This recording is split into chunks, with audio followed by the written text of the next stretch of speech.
Mais uma vez, a TV Unimep, aqui na casa do Cecílio Elias Neto, o escritor de Piracicaba, que está para nos contar alguma coisa a mais, porque ele sabe muito da cidade. Mas não só sabe muito, como ele tem um estilo próprio dele, que é exclusivo, é íntimo. E agora, com o novo livro, podemos chamar um doce estilo do Cecílio Elias Neto. Obrigado. Sempre escreve muito bem e é um dos orgulhos que Piracicaba tem como defensor, cultura, mas é o orgulho maior de ser o nosso estilista. Eu fico feliz porque, como todos sabem, comecei nas barras da calça do Cecílio lá no Diário, mas é uma amizade que vem de tantos anos, mais de 40 anos, e isso nos alegra e damos graças a Deus por isso. Muito obrigado. E hoje o assunto principal é caipiracicabanidade. Então, como é um adjetivo um pouco difícil de estar repetindo, eu faço a primeira pergunta. Como é que você define o que é ser esse caipiracicabano que pensa em caipiracicabanidade? Por exemplo, seria torcer por 15? Torcer por 15 é ser caipiracicabano e faz parte da caipiracicabanidade, que é justamente o estilo de vida. O estilo de vida é uma cultura nossa que nos deixa... Nós somos caipiras, como São Paulo é caipira, mas, acima de tudo, a gente se tornou caipiracicabano, que é um neologismo que finalmente eu descobri que foi o João Chiarini que criou.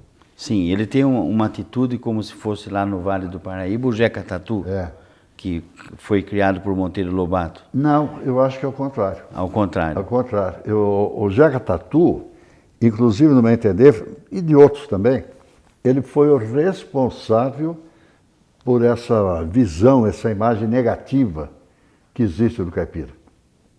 Porque o Jeca Tatu era, no princípio de tudo, ele era aquele preguiçoso, doente, né? Virou propaganda do biotônico Fontoura. Biotônico Fontoura. Tanto é que Monteiro Lobato teve que mudar a imagem dele, porque como vai tomar o biotônico e sendo doente daquele jeito, né? Tá. O Jeca. E o caipiracicabano é aquele que pula na água, nada, sobe. Mas eu acredito que a imagem que nos fica é do Joaquim Bentinho, do Cornélio Pires. O Joaquim Bentinho é um caipira esperto, o caipira, aquele tipo caipira rápido, mineiro. Rápido. Né? Rápido. Isso. Sempre delicado ao mesmo tempo. Eu tenho visto algumas definições de caipira. Eu vi uma agora do Antônio Cândido. O Antônio Cândido fala assim que o caipira é a pessoa mais doce que existe. Mas então eu acabei acertando em dizer que seu estilo é doce, é um doce estilo do Cecílio. Então, e falando em Antônio Cândido, ele passou por Piracicaba. Sim. Ele veio conhecer o caipiracicabanidade. Perfeito. E fez aquela entrevista do livro sobre os parceiros do Rio Bonito. Do Rio Bonito. E você conseguiu sentir nesse livro que ele retrata bem. Sim, há muito tempo. Nós podemos esquecer, que nem falei para você outro dia, que Piracicaba ela está tomando consciência desse modo de ser caipira. Está tomando consciência. Entende? Porque antigamente tínhamos e foi perdendo com o tempo. Foi perdendo com o tempo. Vamos dizer assim, um caipiracicabano com essa caipiracicabanidade, o Tales de Andrade, por exemplo, que nós citamos. O próprio João Chiarini, que tinha um jeito intelectual e ao mesmo tempo caipira. Perfeitamente. Quer dizer, então, porque o pessoal não entende realmente o que é o caipira. O caipira não é aquele, não existe mais aquele caipira de pé no chão, aquela coisa. É um estado de espírito, é uma cultura. Então, hoje eu entendo. Porque, veja bem, o caipirismo, ele começou na cidade de São Paulo. Sim. Foi lá. Quer dizer, então eram índios e portugueses que iam misturando a maneira de falar, aquele negócio todo e tal, e criou aquele estilo de falar. E os bandeirantes, seguindo o Tietê, eles foram levando. Foram redistribuindo. Foram distribuindo. Sim. E isso chegou mais perto da nossa região, mais forte da nossa região. E Piracicaba conseguiu ser o centro de tudo isso, que eu, sem afirmação científica, nada, eu suponho que tenha sido pela influência dos Morais Barros. Sim. Porque os Morais Barros saíram de Itu. E eles conviviam com a capital também. E conviviam com a capital, mas também já tinha vindo para cá. Mas como o Prudente Moraes começou a agregar toda a intelectualidade brasileira para Piracicaba, sim, né? O Prudente Moraes, ele, quando foi para o Rio de Janeiro, eleito já presidente da República, os jornais estampavam: o caipira chegou, o biriba chegou. O biriba chegou, né? Que era o apelido do caipira. Prudente Moraes e então o primeiro presidente civil da República. Exatamente. Olha Então esse estilo caipira nosso... voltando a São Paulo. No Império, o Senado do Império, quando foi votar para se criar a Faculdade de Direito de São Paulo, São Francisco, sim, eles negaram a primeira votação, porque diziam que São Paulo não sabia falar. A cidade de São Paulo falava caipira. Falava caipira. Que era a mistura dos portugueses, Dos portugueses com índios. o índio e assim por diante. É aquela história do L retroflexo, né? O R. Sim. De trazer para dentro da boca. Trazer. Então, torta. Porta e assim por diante. O carioca solta. Para porta. Porta. Assim, você acha que uma relação entre o que é esse jeito nosso, esse jeitão caipiracicabano e o carioca, por exemplo, é mais ou menos uma balança que existe. Um tem um tipo, outro tem outro. Começando pelo enrolar da língua e o desenrolar da língua. Agora, o que aconteceu, pelas informações que eu tenho, pelos estudos que eu fiz, foi que na ditadura de Getúlio Vargas, ele colocou, acho que foi em 1937, ele colocou como o idioma oficial do Brasil, sim, o carioca. Entende? Por ser a sede da República. Por ser a capital da República. Capital da República. De uma certa maneira, foi a mesma coisa que aconteceu com o Flamengo. Sim. Todo São Paulo, Rio, Minas tinha um time, mas torcia para o Flamengo também, porque era da capital. Olha, é interessante você falar isso porque eu já senti em Niterói que foi capital do então estado do Rio de Janeiro. Exato. E sempre consideraram o interior do estado da Guanabara, cuja capital é o Rio de Janeiro. É mais ou menos nesse ritmo que vai criando ou criam-se os tipos, como o nosso caipiracicabano. E o piracicabano foi falando.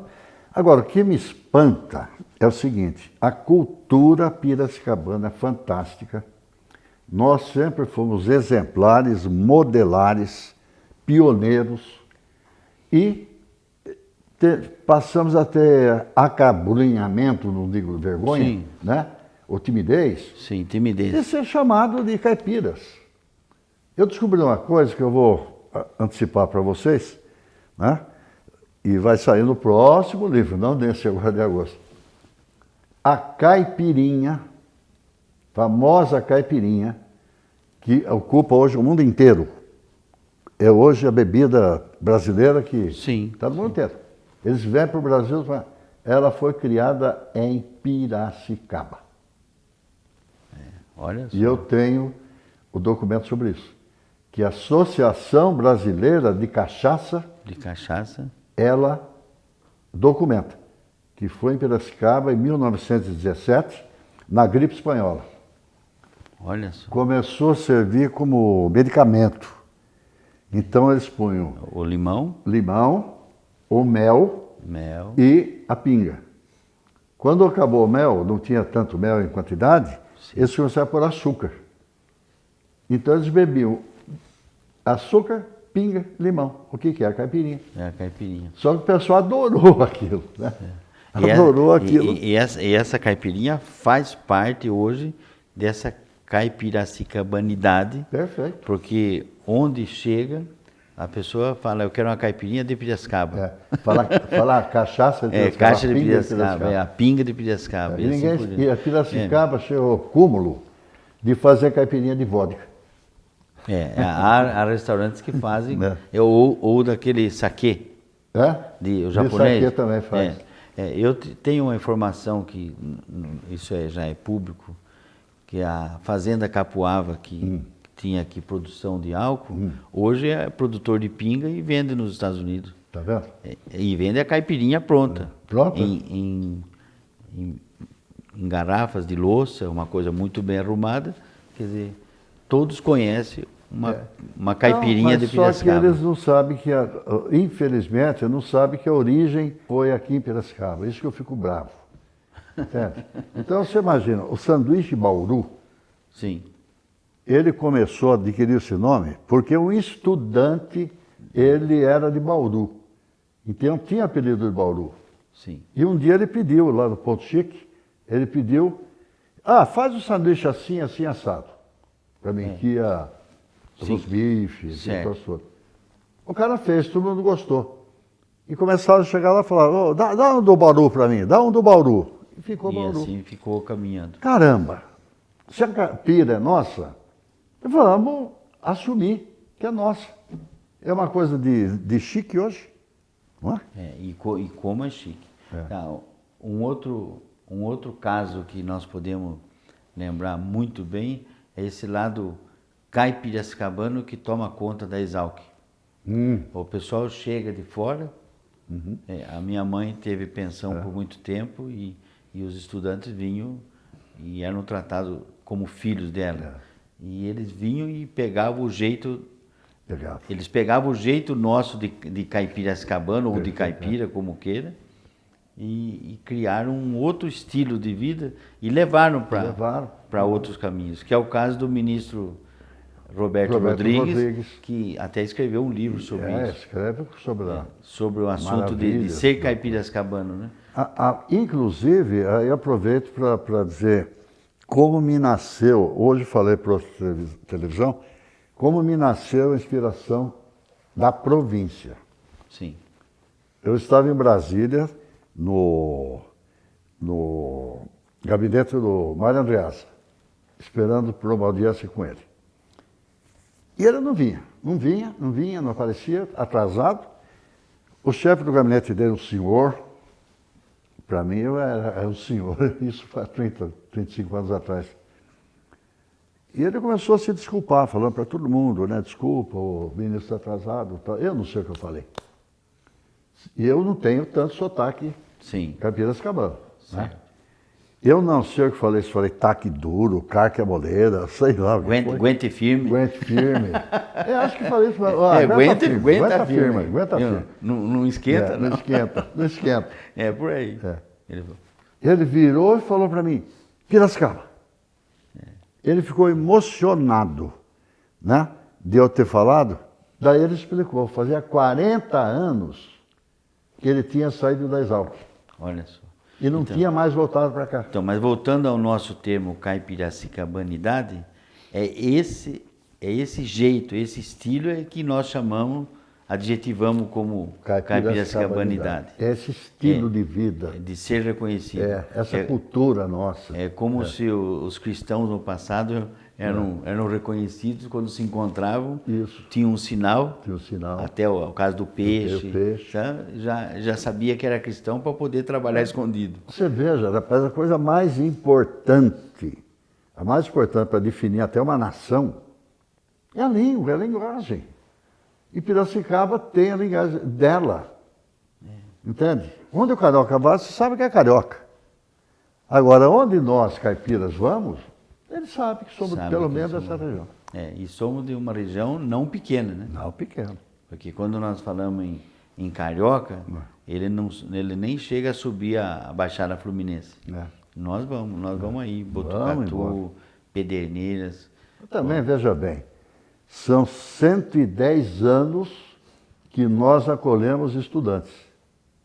110 tanto pela Exalc, tanto pelos frades.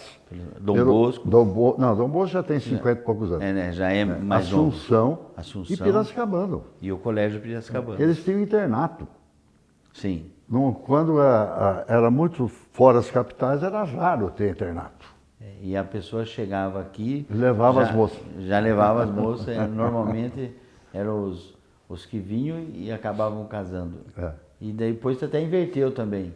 De moça, acabar casando com que veio de fora e acabou ficando com o Piracicabano. E eu acho que os próximos livros vão cada vez mais aprofundando no tema. E você não deve se preocupar em comentar tudo numa vez, porque nós temos que fazer o caipiracicabanismo na sua forma, no seu jeito, no seu estilo, ser contado sempre. Eu acho que esse lado, nós mais jovens devemos cobrar isso da sua geração representada por você, porque infelizmente outros já partiram, né? É que eu comecei muito cedo, né? Começou então, muito cedo, os outros eram bem mais velhos que eu. Agora, então, eu vou dar outra informação. Eu criei um personagem que chama Nhotonico. Nhotonico. E é esse personagem que está contando a história dos 250 anos. Que esse livro vai ser lançado em agosto. Não, esse vai ser lançado, acho que em setembro ou outubro. Até o final do ano. Que é o Nhotonico que vai escrever os 250 anos de... O Nhotonico, ele fala, eu desencarnei. Eu desencarnei. Então ele está no espaço, está em algum lugar, ele começa a contar desde a povoação, vocês não sabem o que é. Estou fazendo uma linguagem muito, como fala, amigável, informal. Informal. Né? De vez em quando ele fala algumas frasinhas. De vez em quando ele se torna intelectual. Ou não? Não, ele, coitado, ele é. Ele está lá em cima com todos os grandes, lá em cima longe, sei lá onde ele está. Né? Sim. Então ele vai dando as datas, contando a história e contando causos, né? Sim, e esses causos centralizam muito na Rua do Porto. Toda Piracicaba, Toda Piracicaba. Toda Piracicaba. Tem uma história que é uma brincadeira que faz que o ladrão em São Paulo foi pego pela polícia e a polícia perguntou de onde você é? Eu sou do Baruarte. Ele falou, então é em Piracicaba. São as brincadeiras. É a mesma história do bandido que chegou pro cara, mãos arto. É um assalto. É um assalto. Daí o outro respondeu, eu pego isso no Baruarte. De toda a sua obra, agora vamos falar da sua obra, normalmente a maior parte escrita em Piracicaba. Desde o Eunuco para Esther, Bagaço da Cana, e assim vieram tantos e tantos livros. Qual que você se lembra, assim, ou do qual você se lembra, que mais caipiracicabanismo foi colocado? Mas assim, não só na linguagem, mas na paixão. Acho que foi Bagaço de Cana. Bagaço da Cana. Bagaço da Cana. Eu logo imaginava, mas não...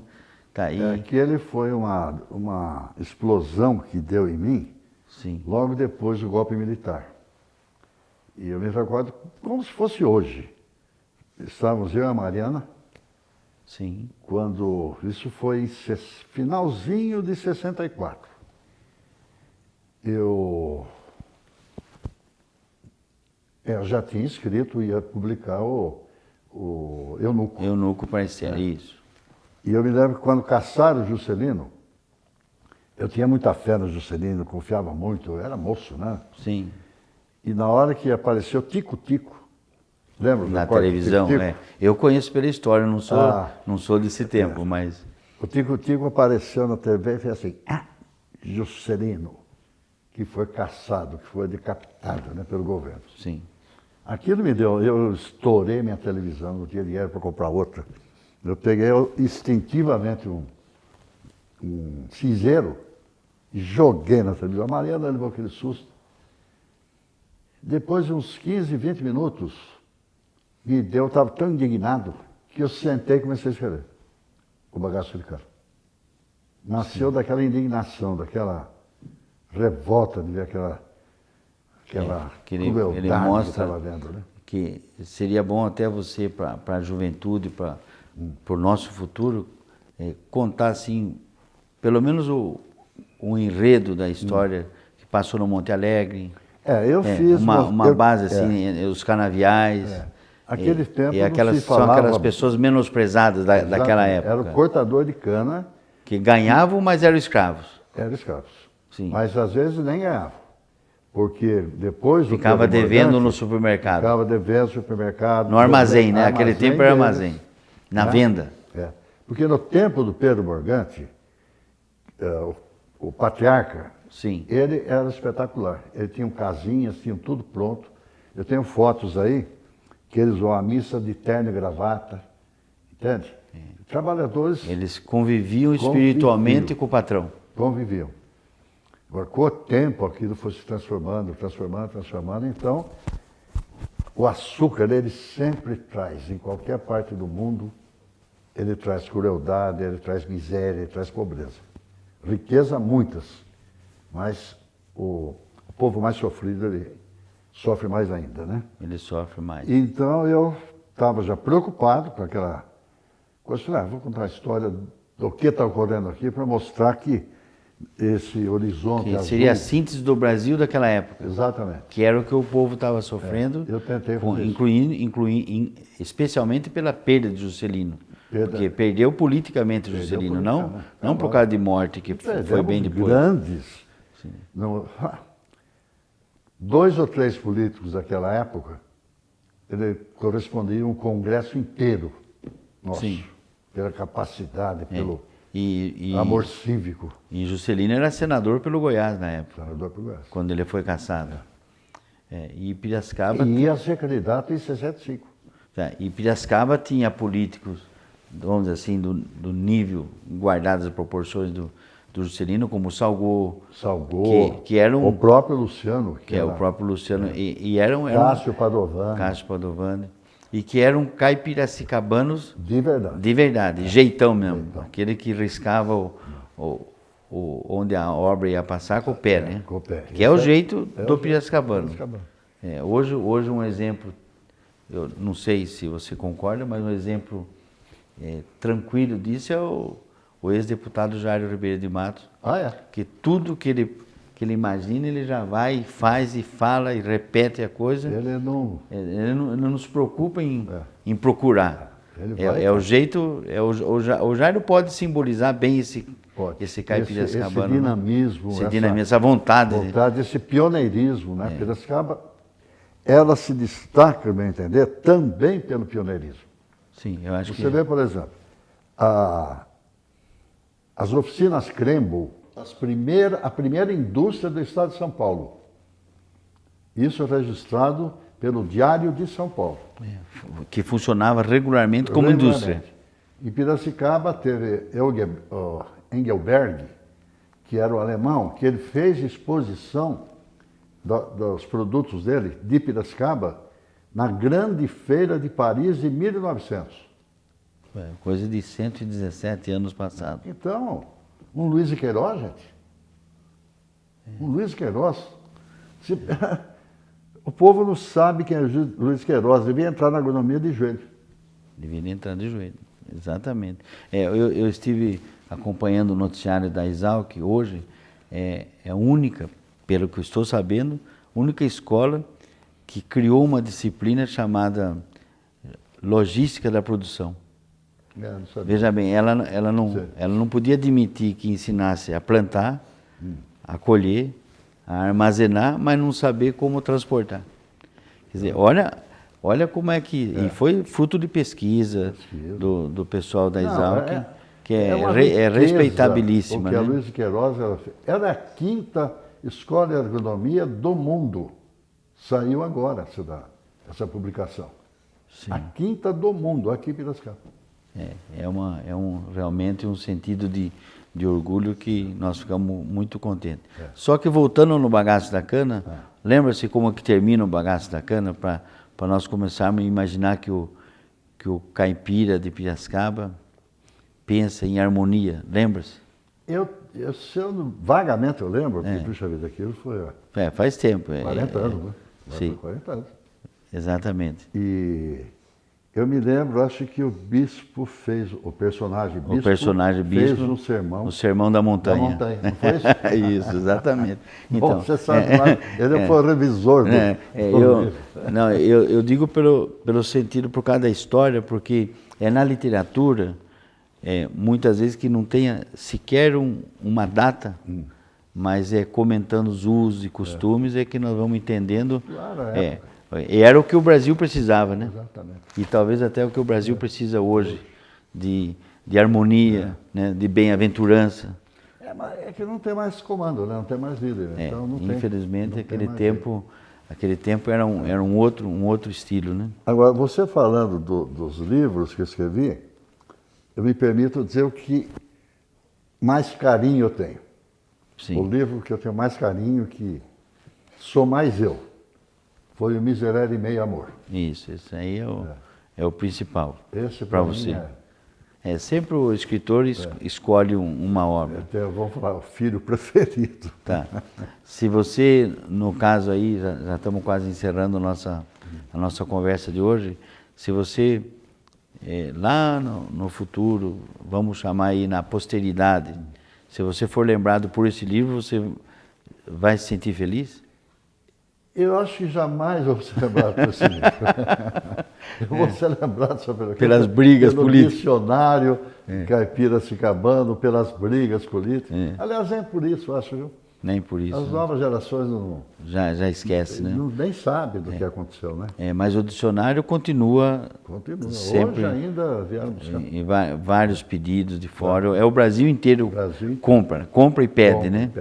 Isso é muito importante para Piracicaba, porque o dicionário está ali sistematizado, o linguajar e o jeitão caipiracicabano, ele está sistematizado ali. E agora a alegria foi que as instituições conseguiram que se transformasse em patrimônio imaterial do Piracicaba, né? Então, eu acho que também isso aí foi um salto.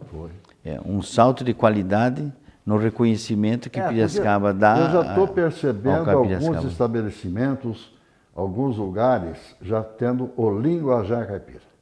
Sim. Entende? Eu na Rua do Porto, por exemplo, eu falaria, entra aqui, tá aqui duro. Sim, entendi. Que a Rua do Porto fosse assim um patrimônio desse caipiracicabanismo aí. Exatamente. Tome um gole do jeito nosso. E volte sempre. E volte sempre. Nunca se preocupar na hora da conversa informal, como ensina o professor Pasquale. Nunca se preocupar com a conversa informal. Agora, quando você vai escrever, outra coisa. Tales Andrade. Quer dizer, quando escreveu, foi um mestre. E quando falava, parecia que era um do mato mesmo. Do mato, né? Tem uma história muito bonita, eu acho que já encerrando, do Tales de Andrade, que ele chegando em São José do Rio Preto, de trem, e era secretário de Educação do Estado, e ele foi numa escola do Mobral e pediu para a professora para que entrasse, a professora autorizou para ele assistir a última aula. E ela disse que depois ele faria a inscrição. Ele foi e sentou-se ao fundo. Qual foi o assombro dessa professora? Que as autoridades estavam procurando o secretário na estação de trem e ele estava lá na aula. Quem relatou isso foi o Hugo Pedro, que ouviu dele essa história.